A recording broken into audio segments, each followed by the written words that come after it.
तमाम जिम्मेदारान, मैं नाम लेने में वक्त जाया करने के बजाय सबको इस प्रोग्राम में इस्तेमाल करता हूँ। अस्सलाम वालेकुम, जय भीम, जय भीम। अजीज तरीन साथियों, आज हमने ये प्रोग्राम जो मुनाफिद किया है, ये प्रोग्राम कई महीनों के बाद हुआ। मार्च के महीने में लॉकडाउन होने के बाद मैं समझता हूँ इसी हॉल में एक 2-3 मीटिंगें हमने ली थी, मगर चूंकि पैंडेमिक का हिदायत थे, गवर्नमेंट के डायरेक्शंस थे, कोई इस किस्म की मीटिंग मुनाफिद नहीं की थी।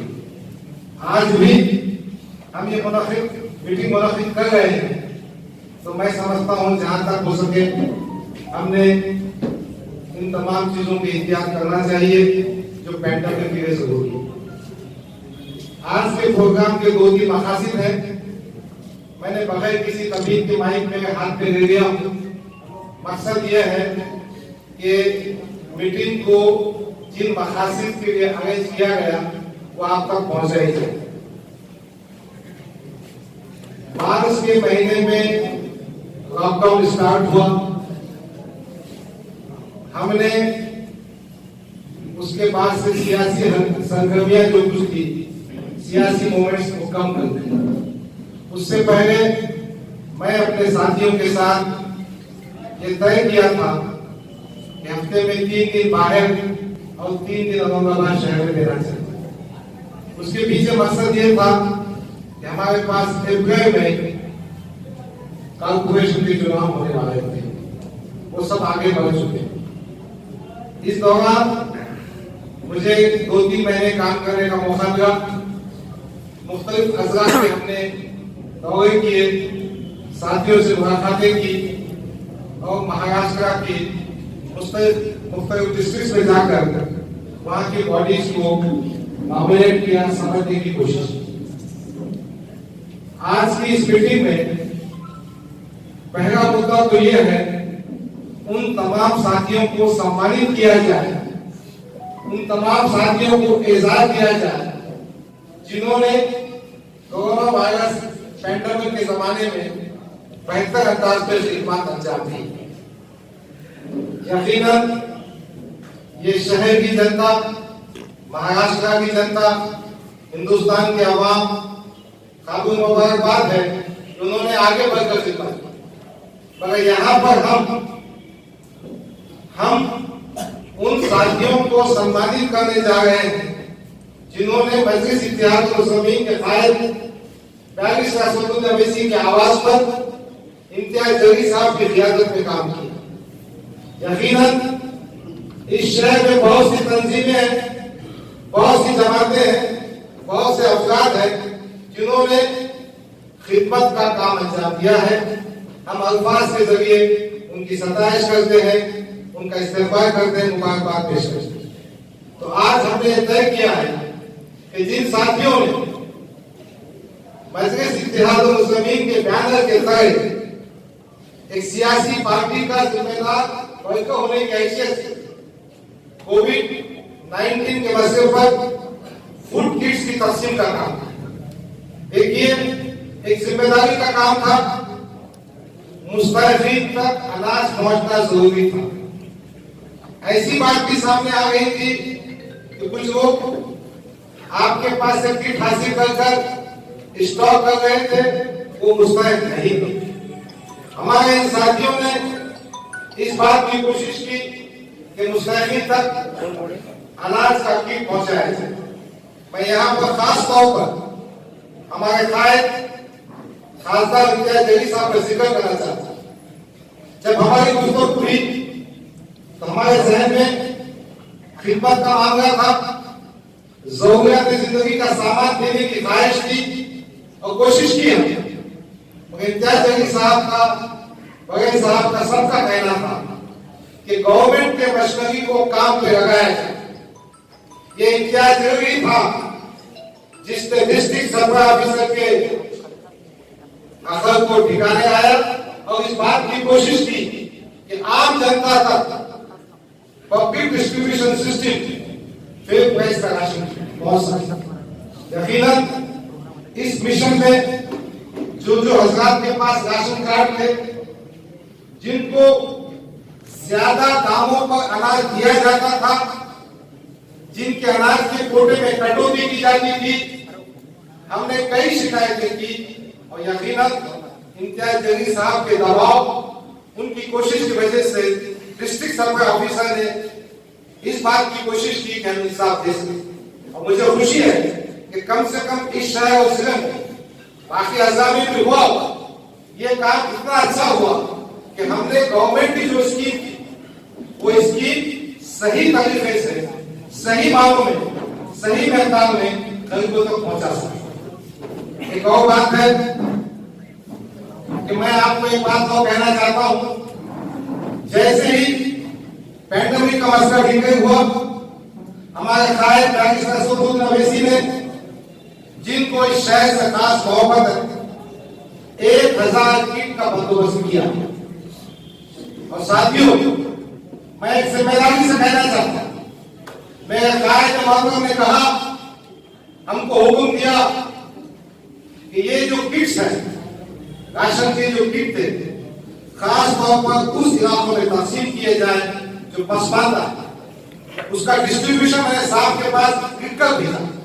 रमीसरवाड़ी का एरिया था, नागेगांव का एरिया था, परेगांव का एरिया था, कुछ अपने वार्ड के किराट हुआ इधर उधर के, वहां पे हमने किट तकसीम की। तो आपको ये बात समझना चाहिए कि बैरिस्टर असदुद्दीन अवैसी ने 1000 किट अपने जेब खर्च से हमारे जरिए गरीब और मुस्तहक अवाम तक पहुंचाए।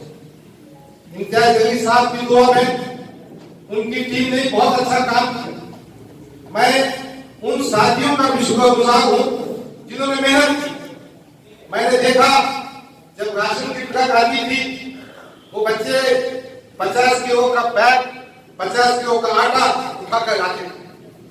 ये नौजवान, ये जो साथी है, इसमें से सब काबिल एहतराम, काबिल सताइश, काबिल मुबारकबाद, सबने काम किया।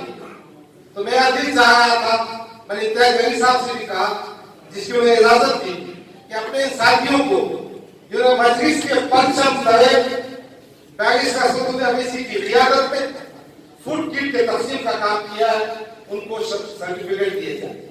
यकीनन कुछ लोग नाम रह सकते हैं, हम उनको भी देंगे। इस तमाम मसले पर हमने इस बात की मजबूरी कोशिश की कि तमाम साथियों को सर्टिफिकेट देकर हिम्मत अफजाई की जाए। तो आज पहला मुद्दा यह है कि हम उन तमाम साथियों को जिन्होंने दिलोजान से मजलिस के एजेंडे को, बैरिस्टर असदुद्दीन अवैसी की आवाज को अवाम तक पहुंचाया।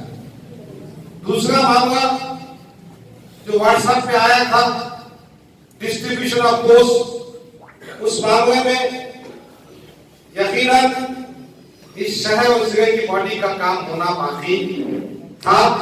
कुछ काम हुआ है।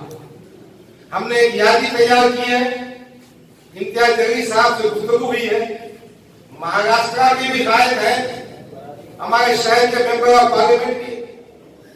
यकीनन उनके मशवरे, उनकी हिदायत पे काम किया जाएगा। उस सिलसिले में मजीद तफसीलात जो होने वाला है, मेरे कायद इम्तियाज जलील साहब से कहेंगे।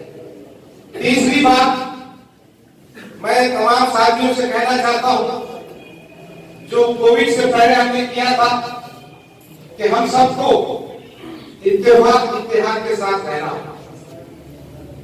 हमको उन बातों को भी समझना होगा जो हमारे बीच में आकर मजलिस से फायदा उठाकर मजलिस को नुकसान पहुंचा सकते। देखिए, पार्लियामेंट के चुनाव में तकरीबन 17 आजाद उम्मीदवार थे। इन्होंने हमारे वोटों को, हमारे इतिहास को नुकसान पहुंचा।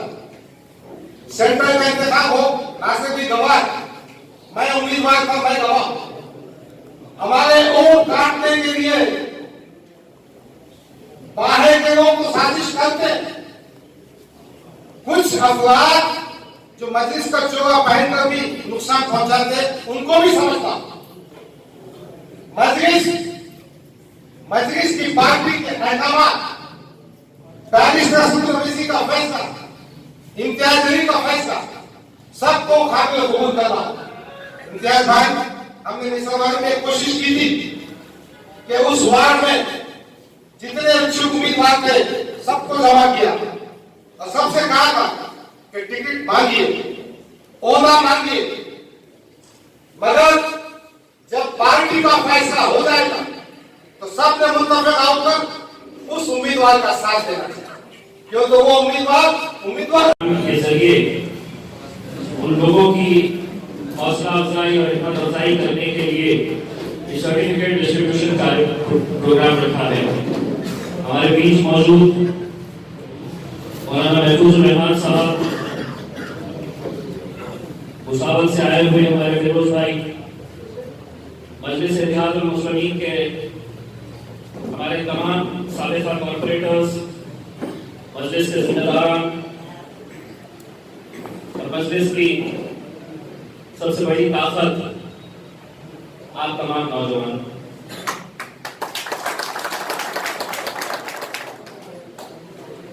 पिछले 4 महीनों के अंदर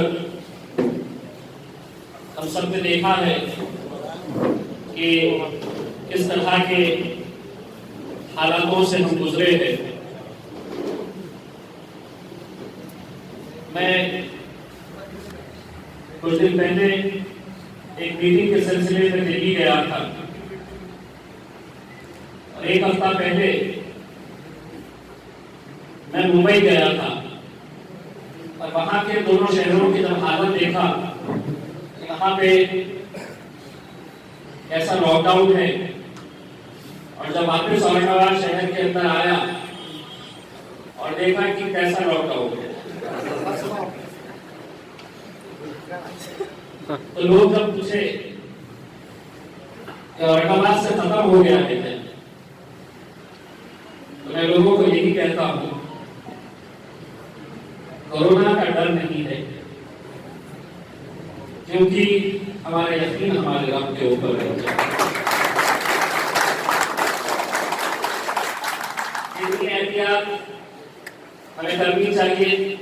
हम पिछले 4 महीनों से करते आ रहे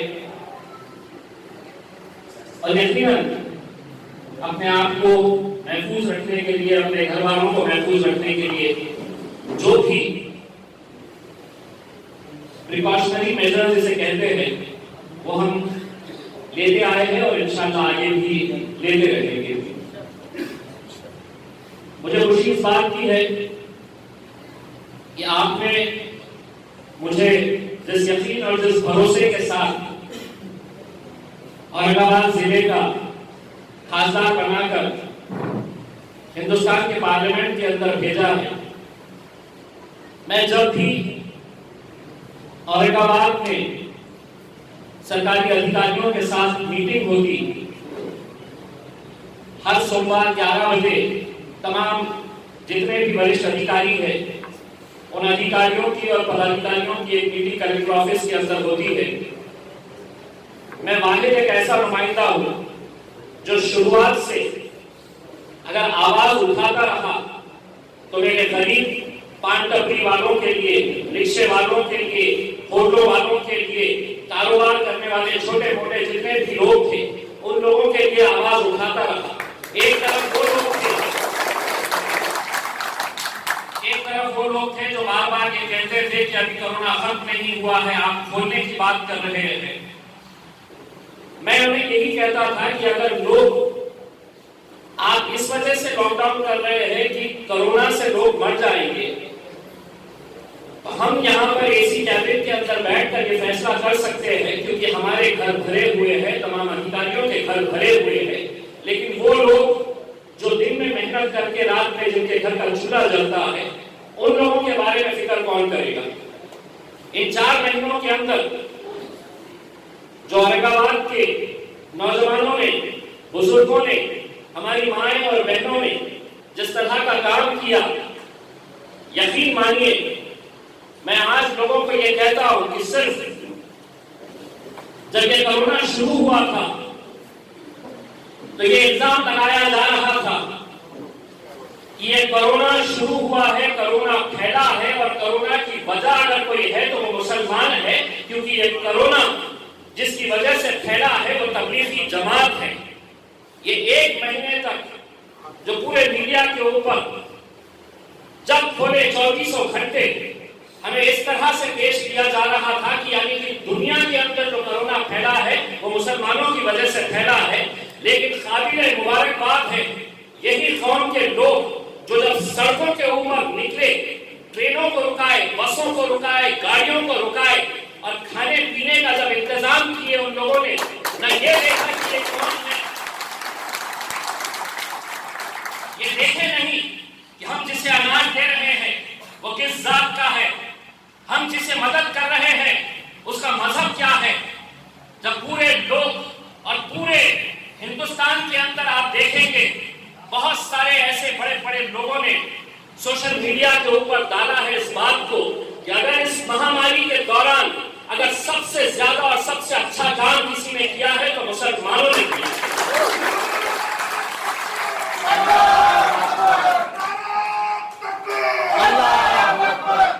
दोस्तों, मेरे कहने का मतलब यह है कि एक तरफ हमारे ऊपर ये इल्जाम लगाया जा रहा था कि हमारी वजह से ये बीमारी फैली है, और दूसरी तरफ यही कौम जब सड़कों के ऊपर निकली और जब लोगों को मदद करने के लिए आगे आई तो कितने सारे लोग जो ये जहन बना चुके थे कि यही मुसलमानों की वजह से, यही दाढ़ी वालों की वजह से, यही टोपी वालों की वजह से आज कोरोना फैला है। मैं समझता हूँ इन 4 महीनों के अंदर अगर मुसलमानों ने दावत का सबसे अच्छा काम किया है तो दावत का ये काम किया है, उन्होंने अपने अमाल के जरिए ये दिखाया है कि ये मजहब आपको कैसी तालीम देता है। और इस मजहब के जरिए जो आपने अपना काम किया है, मैं समझता हूं कि हम कितने भी लोगों को बताएं कि हमारा मजहब क्या है तो शायद उन्हें समझ में नहीं आता, लेकिन उन 4 महीनों के अंदर आपने उनके जहनों में बनाया है कि नहीं ये कौम है तो वाकई में हमदर्द कौम है, लोगों के साथ खड़े रहने वाली कौम है। इसीलिए मैं आज सबको मुबारकबाद देता हूँ। आज वफाद खादरी साहब ने ये प्रोग्राम ऑर्गेनाइज किया है, कुछ लोगों को सर्टिफिकेट देने की बात की गई है। जिन जिन लोगों का नाम आया है वो लोगों को सर्टिफिकेट दिए जाएंगे, लेकिन ऐसा नहीं है कि जिन्हें सर्टिफिकेट दिया जा रहा है सिर्फ वही लोगों ने काम किया है। इम्तियाज जलील की जितनी हैसियत थी मैंने उतना काम किया, डॉक्टर साहब की जितनी ताकत थी उन्होंने उतना काम किया, लेकिन कई ऐसे भी लोग थे जो दूसरों को अनाज तो नहीं दे सकते थे, लेकिन उनके लिए दुआएं मांगी और वो भी बहुत बड़ा काम किया है। तो वो काम की भी बहुत मायने रखती है कि हम ये सर्टिफिकेट सिर्फ उन लोगों को दे रहे हैं, ऐसा नहीं है कि जिन लोगों ने अनाज बांटा है वो लोग खामोशी के अंदर, तहज्जुद के अंदर उठकर जब दुआएं मांग रहे थे सेहत के लिए, गरीबों के लिए, जो बीमार लोग हैं उन लोगों के लिए, तो वो भी एक बहुत बड़ा काम था। और ये सर्टिफिकेट से बढ़कर वो सर्टिफिकेट है जो इंशाअल्लाह आपको हश्र के मैदान के अंदर ये काम भी बहुत काबिल तारीफ काम था। ये सर्टिफिकेट्स यकीनन लोगों की हौसला अफजाई के लिए होते हैं, लोगों की पीठ थपथपाने के लिए होते हैं। जाने अनजाने में हो सकता है कि डॉक्टर साहब से भी 8-10 नाम छूट गए होंगे, हो सकता है कि मेरे से भी कुछ नाम छूट गए होंगे, क्योंकि उस वक्त के हालात ऐसे थे कि ये जरूरी नहीं है कि इम्तियाज जलील अपनी दुआ बैंक के जरिए अपने ऑफिस के अंदर जो काम कर रहा है वो दिख रहा है, लेकिन अगर कोई शख्स अपने घर में एक्स्ट्रा 4 रोटी बनाया है और अपने पड़ोस को खिलाया है तो सर्टिफिकेट का हकदार हो। और ऐसे अल्हम्दुलिल्लाह बहुत सारे लोग थे, अनगिनत लोग थे जिन्होंने ये काम को अंजाम दिया है। कई लोग हमने खुद में भी ये देखा और हमने खुद में भी ये कहा था कि हमारी तालीम, हमारा मजहब ये कहता है कि अगर आप दाएं हाथ से अगर किसी की मदद कर रहे हैं तो बाएं हाथ को पता नहीं चलना चाहिए। कई लोगों ने खामोशी के अंदर भी बहुत अच्छा काम किया, वो भी मुबारकबाद के हकदार हैं। मैं आप तमाम नौजवानों की जितनी तारीफ करे वो कम है। आप लोगों का मैं तहे दिल से शुक्रिया अदा करता हूं कि आप लोगों ने ऐसे वक्त के अंदर खड़े होकर उन मजबूर लोगों का, उन बेसहारा लोगों का, मुझे आप लोगों को ये बताना है कि जब हजारों लोग जो उत्तर प्रदेश से, बिहार से, झारखंड से, पश्चिम बंगाल से जब यहां के लिए निकले तो सरकार ने उनसे ये कहा था कि आप ऑनलाइन फॉर्म भर दो। सोचिए आप कि एक मजदूर, एक गरीब आदमी जिसके पास ना तो स्मार्टफोन है, वो कहां से ऑनलाइन सबमिशन देता था। उस वक्त जब हमने ये फैसला लिया कि हम अपने दफ्तर बनाएंगे, वो तमाम नौजवान जो दिन और रात मेहनत कर रहे थे और जब उन्हें वहां अपने घर जाने का पास दिया जाता था तो मैंने कितने ऐसे लोगों को देखा जो अलग अलग मजहब के थे, अलग अलग धर्म से ताल्लुक रखने वाले थे, लेकिन उन्हें हमने सिर्फ जब वो पास देते थे तो उनकी आंखों के अंदर जो आंसू थे और जो गिड़गिड़ाकर रोकर शुक्रिया अदा करते थे, यकीन मानो उन आंसुओं की कीमत एक सर्टिफिकेट से चुकाई नहीं जा सकती। जिस तरह से एक पैगाम उनके अंदर गया कि हमारे जब बुरा वक्त हमारे ऊपर आया था, जब हम लोग परेशान थे, आज पूरे हिंदुस्तान के अंदर वो लोग गए हैं और अपने अपने गांव में, अपने शहरों के अंदर आपका अपना नाम तो रोशन किए ही है, लेकिन मजलिस इत्तेहादुल मुस्लिमीन का परचम से ये कहा जाता था कि ये फिरका परस्त जमात है। बताइए मुझे, ऐसा कौन सा यहाँ पर नौजवान है जो मदद करने के लिए जाता था तो क्या ये लोगों से पूछता था कि तुम्हारी जात क्या है, तुम्हारा धर्म क्या है, तुम्हारा मजहब क्या है? उस वक्त सिर्फ ये देखा जाता था कि जरूरतमंद कौन है और किसे मदद करनी चाहिए, और वो काम आप लोगों ने किया है। आप लोग मुबारकबाद के हकदार हैं। गफार खाफी साहब ने बताया है कि धीरे धीरे अब हम लोग हमारी नॉर्मल जिंदगी की तरफ लौट रहे हैं। हालांकि सरकार तो कह रही है कि नहीं अभी भी बंद करें, तो हम तो सरकार से ये कहेंगे अगर सोच रहे हैं बंद करने का तो पूरा महाराष्ट्र बंद करो, औरंगाबाद बंद नहीं होगा।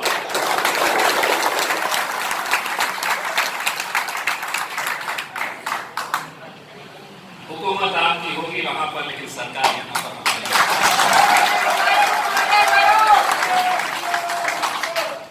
तो डॉक्टर साहब ने दो चार बातों के ऊपर तवज्जो आप लोगों की दिलानी चाहिए, जिसमें एक मुद्दा जो मेरे भी बहुत दिल के करीब है वो है वक्त की जमीनों का मामला। बिल्कुल सही बात है कि बहुत अफसोस होता है जब मैं जालना रोड से गुजरता हूं और ये सभी लोग जानते हैं कि पूरा जालना रोड जो है वो वक्त की जमीन है, लेकिन वहां पर बताइए कितने हमारे जरूरतमंद लोग वहां पर उस जमीन के ऊपर पेड़ भर रहे हैं।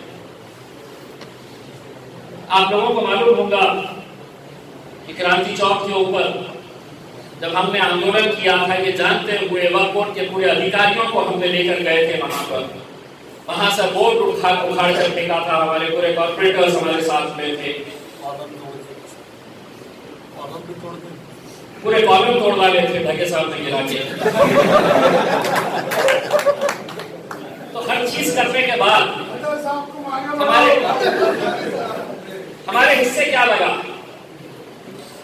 वहां पर हमारे ऊपर केसेस रजिस्टर किए गए, वो केसेस आज भी चल रहे हैं। बाद में पता चला कि वही वक्त के अधिकारी, वही वक्त का जो बोर्ड है, वो लोग मिलकर साठगांठ कर लेन देन कर दोबारा फिर कहीं पर बिठा दिया गया। एक और प्रॉपर्टी का हमने काम रुकवाए थे जामना रोड के ऊपर, जहां पर एक धन्ना सेठ को बेच दी गई थी।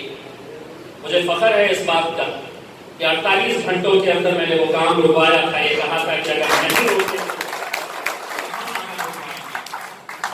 आज जामना रोड के ऊपर कैलाश पेट्रोल पंप, जहां पर एक बहुत बड़ा मॉल तैयार किया गया है, बहुत बड़ा मॉल तैयार किया गया है। एक एक दुकान की कीमत वहां पर 1.5 करोड़ रुपया है। जमीन की जमीन है।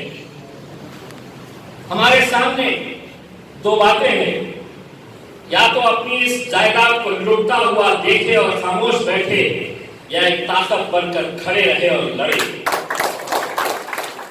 मैं चाहूंगा, मैंने डॉक्टर साहब से भी दोपहर में जब डॉक्टर साहब ने ये बताया तो मैंने उनसे ये कहा, डॉक्टर साहब ये काम हमें बिल्कुल एक अच्छे तरीके से, प्लान तरीके से, जो अच्छे नौजवान हैं जिनको जमीनों के बारे में मालूमात है, जो अपना वक्त दे सकते हैं, अगर अच्छी टीम अगर तैयार की गई तो यकीन मानिए एक बहुत बड़ी ताकत हम बना सकते हैं। हम दूसरे शहरों के बारे में तो नहीं, लेकिन औरंगाबाद शहर के अंदर डॉक्टर साहब एक बार हुक्म दे दो, वक्फ बोर्ड के अंदर भी हल्ला बोल किया जाएगा। जो सीधी उंगली से नहीं मानेंगे, उंगली टेढ़ी की जाएगी। ये सब आज इसलिए करना जरूरी है कि जब मैं देखता हूं वहां पर एक एक धन्ना से 1.5 करोड़ रुपए की दुकान खरीद कर राज क्लॉथ स्टोर किसकी जमीन पे है? कैलाश बाफना। दूसरा, तलवानी साहब के भाई उनके साथ एग्रीमेंट करके ये जमीनें हमारी हैं, लेकिन अफसोस इस बात का है कि हम अपनी आंखों के सामने इसे लुटता हुआ देख रहे हैं, लेकिन हम बेबस हैं क्योंकि बेचने वाले और पूरे इसको बर्बाद करने वाले कोई गैर नहीं, हमारे अपने ही है। और अगर हमको एक ताकत बनकर खड़े रहना है तो इन सबको बताना पड़ेगा, हमें ये जायदादें वापस लेनी पड़ेगी। मैंने डॉक्टर साहब से ये कहा कि इसका नेतृत्व आपको करना है, क्योंकि आपको जमीनात के बारे में मालूमात ज्यादा है, आपका तो 20-22 का भी रिकॉर्ड नहीं है। दूसरी बात यह है कि मजलिस के ताल्लुक से जो सोशल मीडिया के ऊपर ये बात चल रही थी कि आज पोस्ट का भी डिस्ट्रीब्यूशन होना है,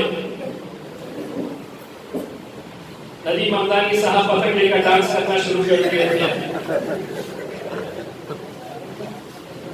ये जो पोस्ट के ताल्लुक से हमने आज तक जब भी कोई अहम फैसले है, वो अहम फैसले भले ही हम आपस में डिस्कस करके करें, लेकिन जब तक हमें असद साहब की तारीफ नहीं मिलती है, असद साहब ये बताते नहीं, और इसी दौरान हमारी चर्चा होते वक्त एक बात सुझाव आया है जो हम आपसे पूछना चाहते हैं कि हम उसके ऊपर अमल करेंगे।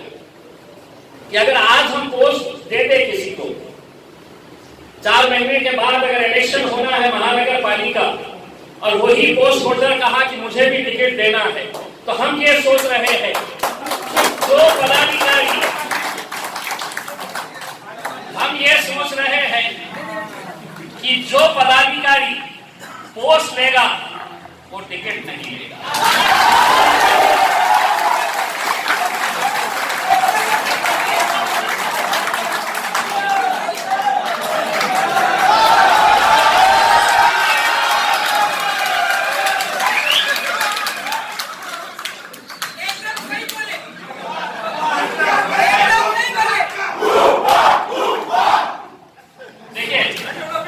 देखिए मजलिस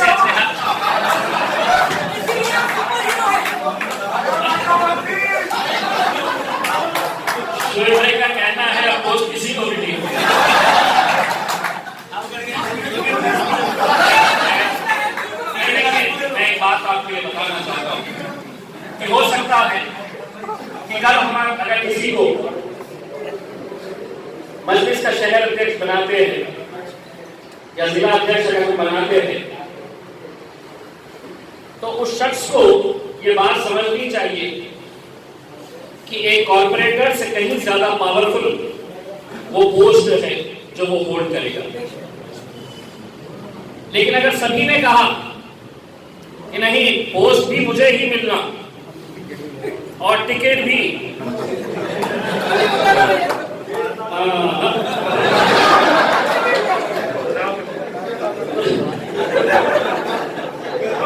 दिक्कत है। मुझे मालूम है कि दिल्ली में आप मेरे बारे में क्या सोच रहे होंगे।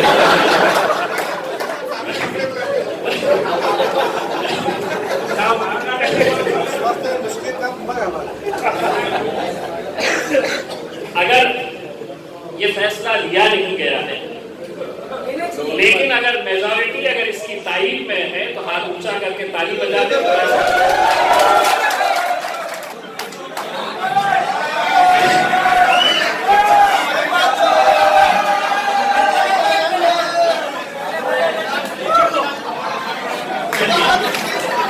मालूम है कि मजलिस की अल्हम्दुलिल्लाह हैदराबाद के बाद अगर सबसे बड़ी ताकत पूरे हिंदुस्तान के अंदर अगर मजलिस सबसे ज्यादा ताकतवर कहीं बनी है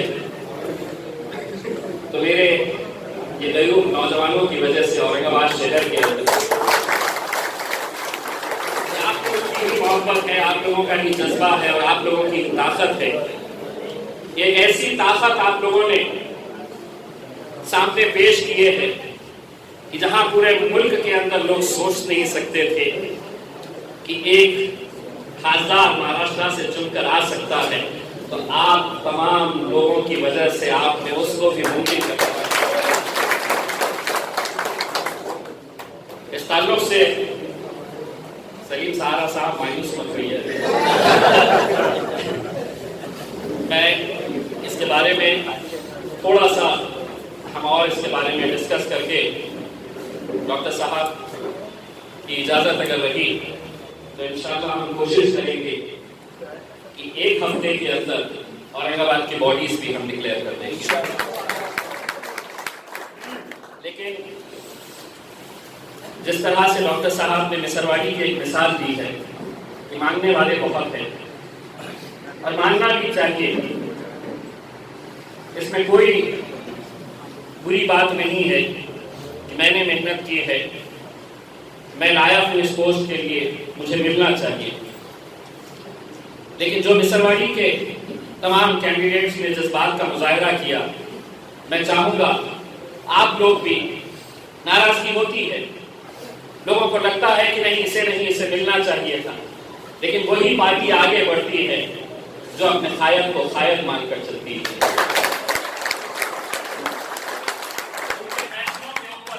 कहती है तभी हम आगे जाएंगे और आप लोगों ने हमेशा लब्बैक कह के हमें ताकत दी है, हमें सहारा दिया है, इसीलिए यहाँ पर इतनी बड़ी ताकत बनकर हम यहाँ पर आए हैं।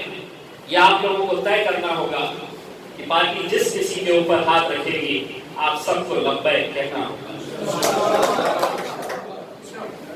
मैं ये बात आप लोगों से अतपन गुजारिश करना चाहूंगा कि आने वाले कुछ दिनों के अंदर जैसे जैसे मामला खुलेगा, डॉक्टर साहब अपनी एक टीम तैयार कर लेंगे वक्फ बोर्ड के ताल्लुक से, लेकिन एक बड़ा धरना हम इंशाअल्लाह वक्फ बोर्ड के लिए, वक्फ बोर्ड की जमीनों को वापस लेने के लिए औरंगाबाद के अंदर एक बड़ा धरने का हम आयोजन करेंगे। पंचकी के पास हम ये करेंगे। दूसरा, लाइट के ताल्लुक से जो बिजली बिल माफ करने के लिए जो एक आंदोलन महाराष्ट्र के एक ही दिन एक ही वक्त तमाम पूरे महाराष्ट्र के जिले में, गांव में, बड़े बड़े शहरों के अंदर सरकार को निवेदन दिया गया था, मुझे यकीन है कि इतना प्रेशर बनने के बाद कहीं ना कहीं तमाम लोगों को इसकी राहत जरूर मिलेगी और इसका क्रेडिट दी जाएगा गफ्फार फातमी साहब और उनकी पूरी टीम को। बहुत अच्छे तरीके से इसको ऑर्गेनाइज किया है। बस यही चंद बातें हैं आप लोगों से कहने के लिए यहाँ पर हम हाजिर हुए थे। इंशाल्लाह और मुलाकातें होते रहेंगी।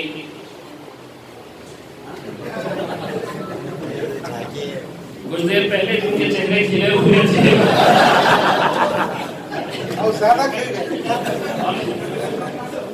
खैर मुझे मालूम है कि जो भी फैसला होगा वो पार्टी के हक में होगा, पार्टी की बेहतरी के लिए होगा, पार्टी को मजबूत करने के लिए ये फैसला लिया जाएगा। एक सवाल लोगों के मन में ये आ सकता है, इम्तियाज भाई आप भी तो महाराष्ट्र के प्रेसिडेंट हैं, आप भी तो खासदार बन गए हैं। आप यकीन मानिए पिछले 3-4 साल से या उससे भी ज्यादा का वक्त है कि असद साहब मुझे बार बार कहते थे कि महाराष्ट्र की जिम्मेदारी लेना है, और उस वक्त मैं ये कहता था कि नहीं साहब मैं औरंगाबाद का एमएलए हूँ और मैं अगर अपनी पोस्ट के साथ इंसाफ नहीं कर पाया, वक्त नहीं दे पाया तो कोई मतलब नहीं है कि मैं ये पोस्ट ले लूँ सिर्फ नाम के लिए। लेकिन जब एमपी बना तब असद साहब का हुक्म आया कि नहीं आपको ये जिम्मेदारी लेना है करके, तब मैंने इसलिए कबूला कि मुझे मालूम था कि मैं सिर्फ एक महाराष्ट्र का मजलिस इत्तेहादुल मुस्लिमीन का अध्यक्ष बोल के नहीं है, मैं आज अल्हम्दुलिल्लाह चाहे वो कांग्रेस का मुसलमान हो या राष्ट्रवादी के अंदर हो या किसी और पार्टी के अंदर हो, मुसलमानों की नुमाइंदगी करने वाला सिर्फ एकलौता एक खासदार है जो उस वजह से मैंने ये कबूल किया था। बस आप तमाम लोगों से एक बार फिर से मैं गुजारिश करूंगा कि हो सकता है कि इस पूरे इसमें कुछ लोगों के अगर नाम रह गए हैं तो आप अपना नाम दर्ज कराइए, डॉक्टर साहब के पास बताइए। इसके लिए किसी को नाराज होने की जरूरत नहीं है कि मैंने भी काम किया था, मेरा भी नाम छूट गया है।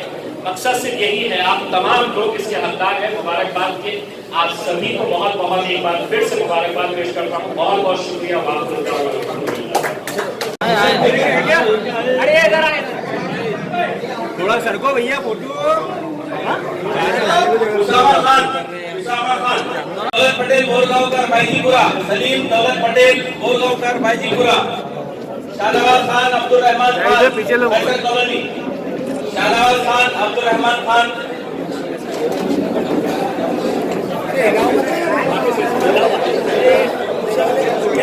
आदि अख्तर खान मदर खान, शानू आदि अख्तर खान मदर खान, नंदनवन कॉलोनी, अकरम शेख अतर शेख रहमानिया कॉलोनी, अकरम शेख अतर शेख रहमानिया कॉलोनी, सिद्दीकी दानिश मोहम्मद सुजाउद्दीन, सिद्दीकी दानिश मोहम्मद सुजाउद्दीन, मीर हिदायत अली साहब, मीर हिदायत अली मसालत अली शाहबाद, फिरोज मूसा खान भाई, फिरोज मूसा खान नहीं हमारे पास, मोहम्मद फजीरुद्दीन अल्तमश कॉलोनी, मोहम्मद दस्तगीर मोहम्मद याकूब, मोहम्मद दस्तगीर मोहम्मद याकूब, अजहर अयूब पठान हरसुल वाले, अजहर अयूब पठान हरसुल वाले, शेख अयूब पटेल मोहम्मद अमीर पटेल हरसुल वाले,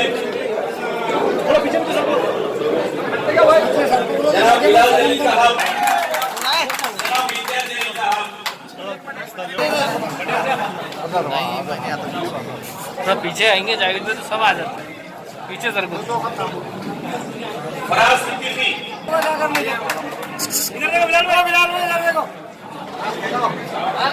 निकालो बस। ऐसा खत्म हो गया।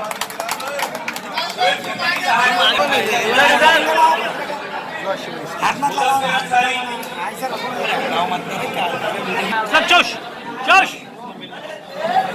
जोश। चल तुम्हारा हाथ हटाओ।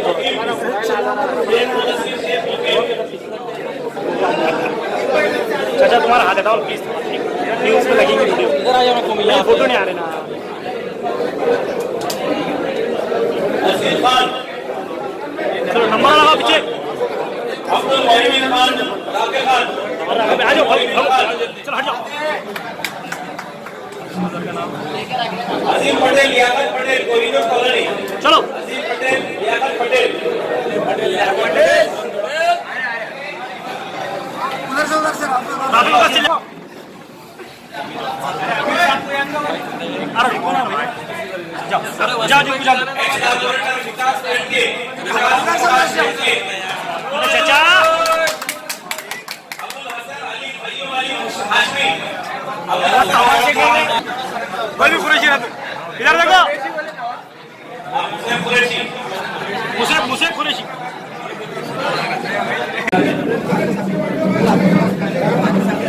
अफगानिस्तान अयूब खान, निजामुद्दीन कमरुद्दीन सैयद मिसरवाड़ी, बबलू भाईराज, निजामुद्दीन कमरुद्दीन मोहसिन पठान, अरे यार तो पहले साहब अफगानिस्तान अयूब खान, भाई भाई रिश्ता तुम्हारे मुख्तार अहमद शेख अली, हमारी ये जरूरत नहीं है लेने की नहीं अरे यार ये भाई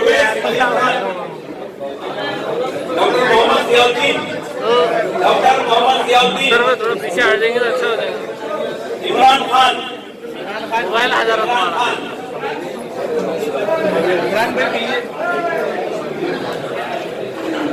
संदीप भालेराव, संदीप भालेराव, अशफाक मोहम्मद लतीफ, अशफाक मोहम्मद लतीफ, आकिब जावेद खान, आकिब जावेद खान, अनस मुशाहिद सिद्दीकी, अनस मुशाहिद सिद्दीकी, अशरफ शेख मंसूर, अशरफ शेख मंसूर, अमर बिन हैदरा,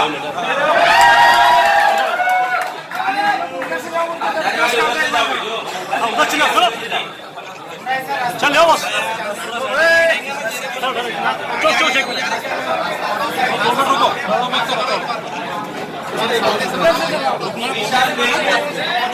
निशान देशमुख, मोहम्मद शफीउल्लाह खान, शफीउल्लाह खान, निशान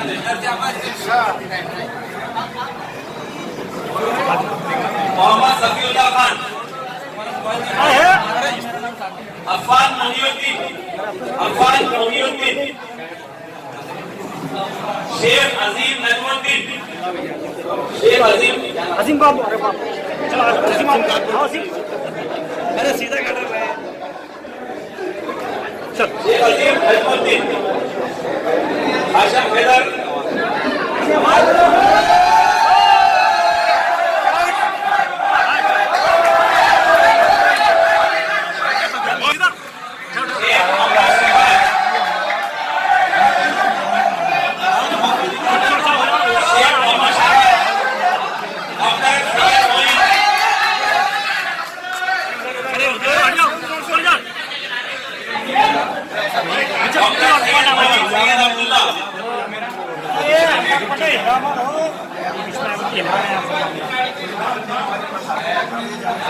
शेख हवेदुद्दीन निजामुद्दीन, डॉक्टर साहब थोड़ा पीछे हो जाओ शेख हवेदुद्दीन निजामुद्दीन, अब्दुल्ला अली बिन हिलामी,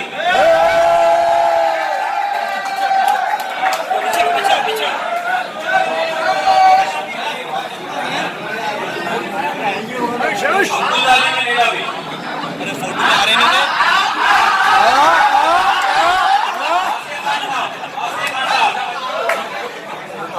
शेख जावेद अब्दुल हाफिज, शेख जावेद अब्दुल हाफिज, सिद्दीकी मुबीन, सिद्दीकी मुबीन, सुना मैं तूफान से लड़ने का सलीका भी है जिनमें तूफान से लड़ने का सलीका भी है जिनमें दरिया पे हुकूमत वही लोग करेंगे सिद्दीकी मुबीन, वहां से जाओ वहां से सैयद करीम सैयद अशफाक रहमान, अरे लाला आओ वहां से आओ जाओ वहां से मोहम्मद जाओ ना रशीद, मोहम्मद रशीद, मोहम्मद रशीद, वैसे करेंगे वैसे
खान, फिरोज खान शौकत खान, फिरोज खान शौकत खान, अनीस नसीब बेग, अनीस नसीब बेग, सैयद खालिद अली साहब, सैयद खालिद अली साहब, मोहम्मद ताहिर मिल कॉर्नर, मोहम्मद ताहिर,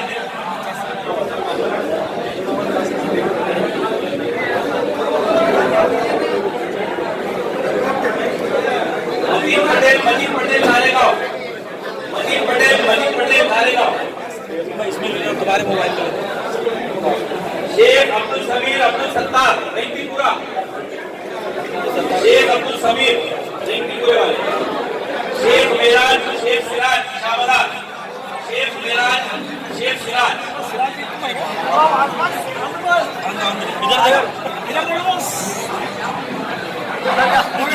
सालाम बावजीर सईद बावजीर शाहबाद, सालाम भाई आ भाई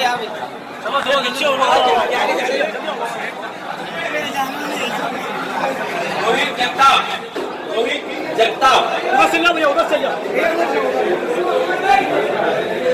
शेख रईस शेख बिस्मिल्लाह,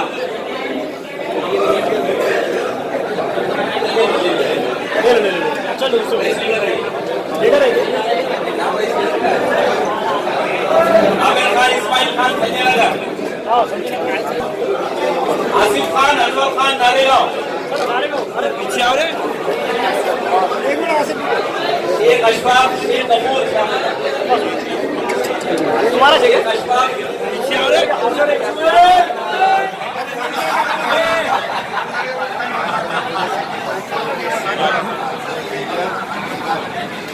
सैयद सिराज सैयद इसाफ सदागर, सैयद सिराज सदागर, अब्दुल रहीम अब्दुल नमरुद्दीन, अब्दुल रहीम अब्दुल नमरुद्दीन, शेख बदर शेख अब्दुल अजीज, शेख बदर शेख अब्दुल अजीज रंगीपुरा, Mir Wajid Ali Hamid Ali कोतवालपुरा, Mir Wajid Ali, Khalid Salim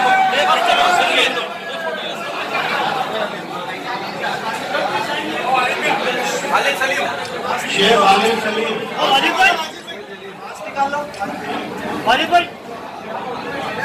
professor Sheikh Sohail Khan, college colony, professor colony,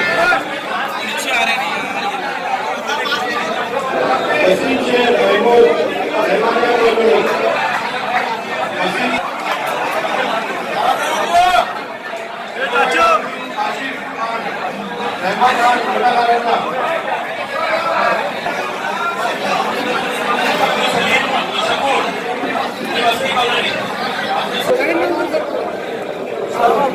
Salim भाई, ओ सलीम भाई,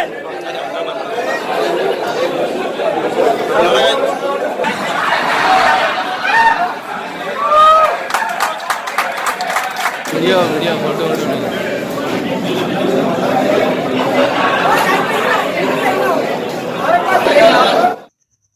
रोज नई खबरों को देखने के लिए हमारे औरंगाबाद समाचार चैनल को सब्सक्राइब कीजिए और नोटिफिकेशन पाने के लिए हमारे बेल आइकन को दबाइए ताकि हर खबर की